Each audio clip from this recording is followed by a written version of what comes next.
Okay, did it work? Hi. Hi, how are you? I'm good. How are you? I'm good. I have a little bit of allergies right now, so I sound super congested. No, But that's I'm okay. here and lively. That's okay. It's allergy season. I know my brother was struggling with it too, and his face is all swollen. So don't even worry. We totally get it. It's so nice to virtually meet you, Nadia. So good to meet you So much. too. Thank you so much for joining us on our mentorship live sessions. I'm so excited to talk with you about your inspiring story and the period movement.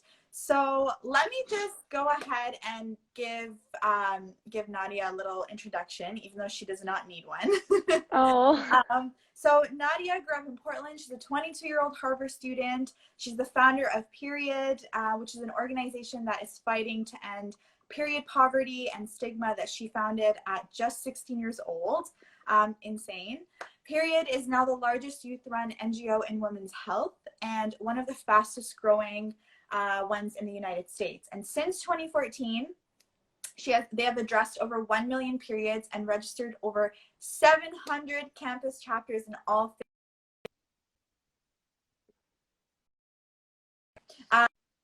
In 2017, Nadia ran for public office in Cambridge at the age of 19, becoming the youngest Asian American to run in U.S. history. Nadia recently published her debut book, Period Power, a manifesto for the menstrual movement with publisher Simon Schuster. Is that how you say his name? Simon and Schuster, yes. Schuster. Which made the Kirkus Reviews list for the best young adult nonfiction of 2018. Nadia is the chief brand officer of JUV, or is it JUV? Juve. Juve. Juve Yes. Consulting, a Generation Z marketing agency based in New York City, and she's included in the latest cohorts of Forbes Under 30, Bloomberg 50, Ones to Watch, and People's Magazine's Women Changing the World. Wow. How do you feel? How do you feel when someone reads out that, your bio, like your introduction? How does that make you feel? I think probably a little uncomfortable just because I think that I don't really pay attention to it. And I mean, in my daily life, I'm always thinking through, okay, like what do I have going on in this calendar, like, or like today's calendar? Like, what do I have to be ready for? What am I focusing on? What is my work? And so I'm very focused on like what I'm doing. And I Right. don't think I really spend time thinking, like, actually listing out and be like, oh, look at everything I'm getting done. Like I Yeah. think I'm very obsessed with the work and I'm very obsessed with productivity to the point that like when I do hear it read out, I'm like, whoa. Like, because I think I That's don't really me. register a lot of it. Like, I don't even think about the fact that I ran for office, even though that was like a huge commitment that I had for like a year, right? Or like, I think even with period, when I think about the period work I do with period, I'm like, prioritizing what I have to get done and all of the things that I want to do. Like, and I hear 1 million periods and I'm like, yes, okay, how do we get to 2 million? Right. So, like, I Right. think that I'm very focused on like how we can keep growing. And so when I hear it read out, I think that's kind of what I'm thinking more. It's like, okay, I need to get back to work rather than like, oh, yay. But that's something I need to work on because I think I recognize that like I do need to get better at like celebrating Your what, wins. yeah, our wins and what we've done so far. Yeah. Absolutely. But I love that you hear it and you're like, okay, we need to do more. It doesn't end here. I love that. Yeah. So again, thank you so much for joining me. And for those that are tuning in, if you guys at any point in time have any questions for Nadia, just feel free to leave them in the comment section or in the question box. Very briefly, I just want to introduce Run the World Summit. We are a Canadian event series and a platform for female identifying women, for female identifying entrepreneurs and designers in Canada. And we put on these awesome offline experiences and events, but because of COVID-19, we've started hosting these IG mentorship live sessions where every day we talk to an industry expert and just a boss female that is doing something really inspiring and impactful in the world today. And I'm so happy that I have you on here with me for a very short time, but I'm really excited to talk with you. And I want to dive in and I want to ask you, at 16 years old, what frustrated you or like what caused you to say, okay, I need to start this charity or I need to start this movement? Like what caused you that like spark to be like, I need to make a change?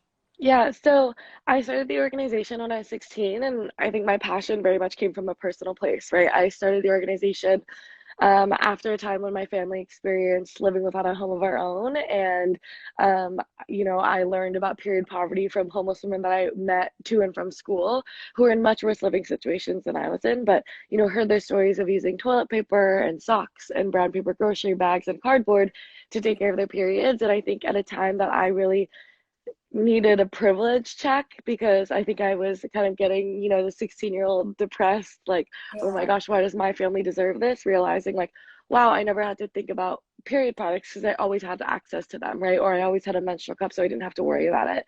And I think that in recognizing that, it was like a really really big lesson in kind of waking me up to thinking I have so much that I could do, and then also just being angry, like how the fuck are people using trash to take care of their periods in the US, and how big is this issue? And I ended up going online learning that it was, the global impacts of period poverty, and it being like the leading cause of absenteeism for girls around the world.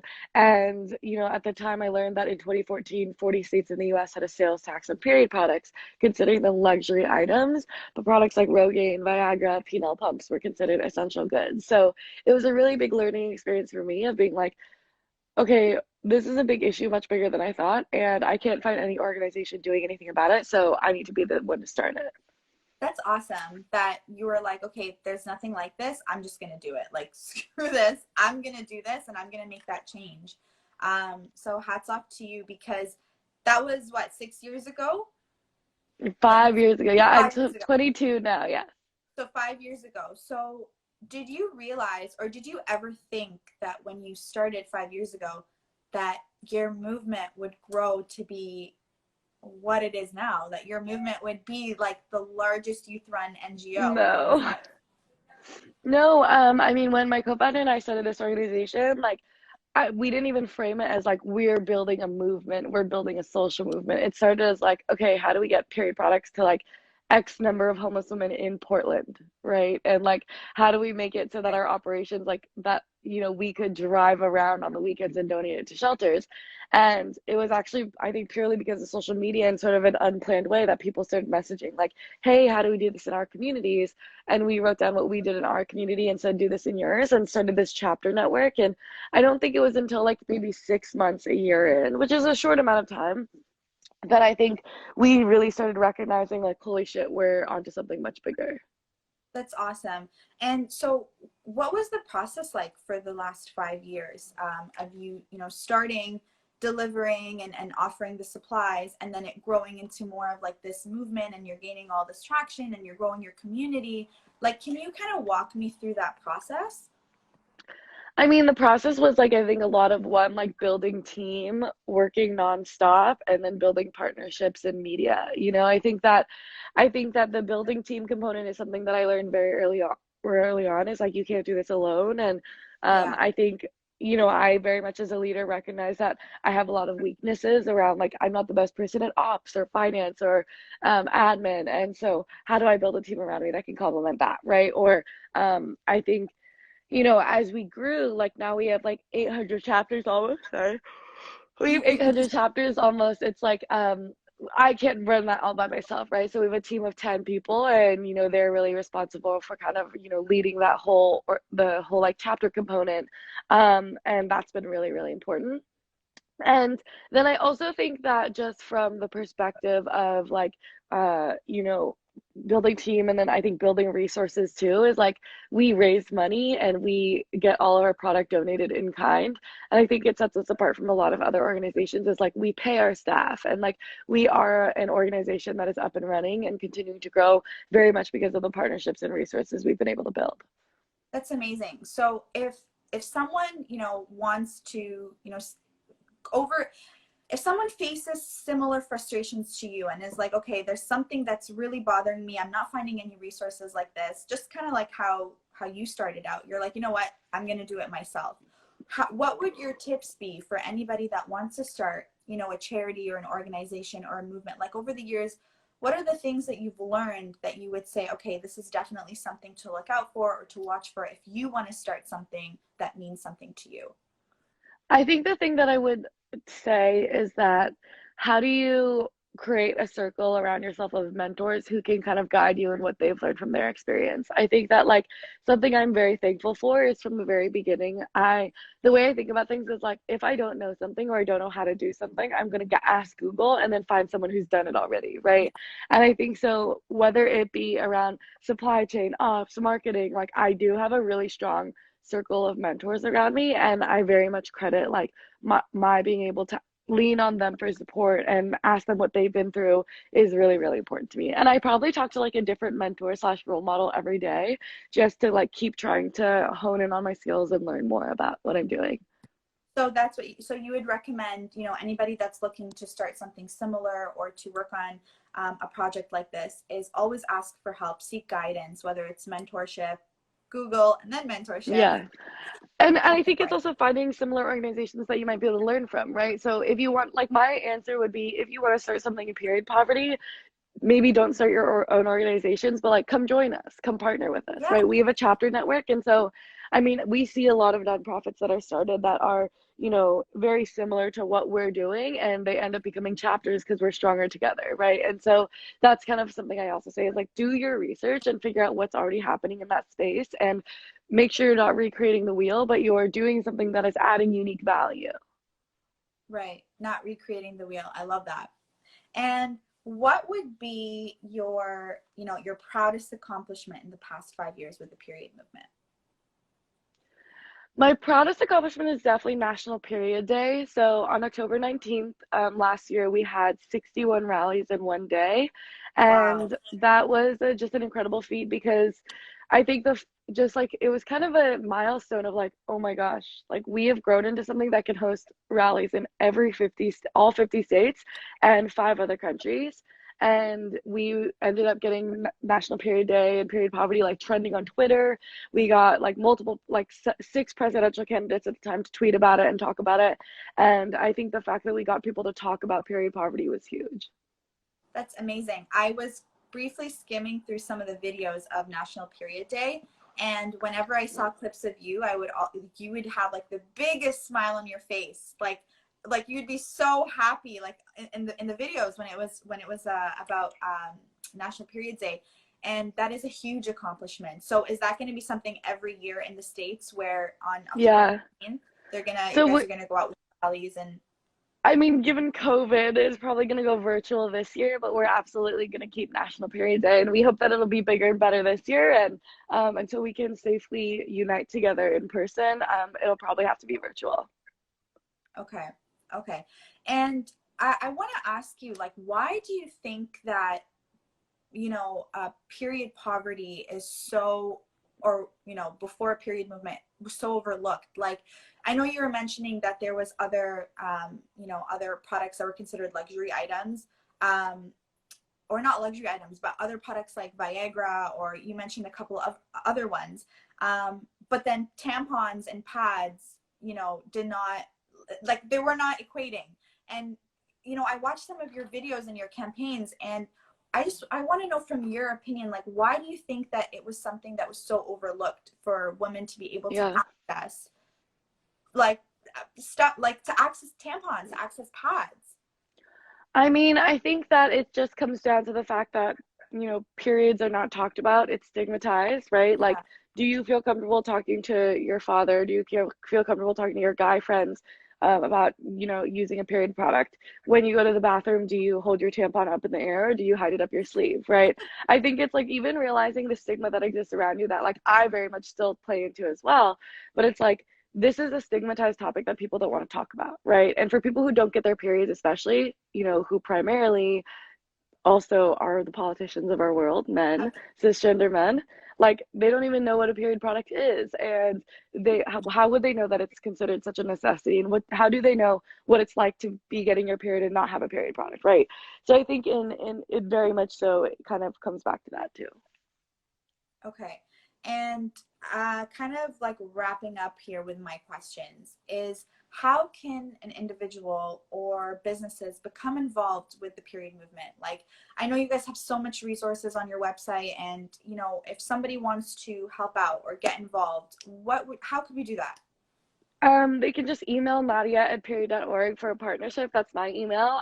Or you can, I think the best way to get involved is to start a chapter. We have an incredible network of chapters in Canada, actually.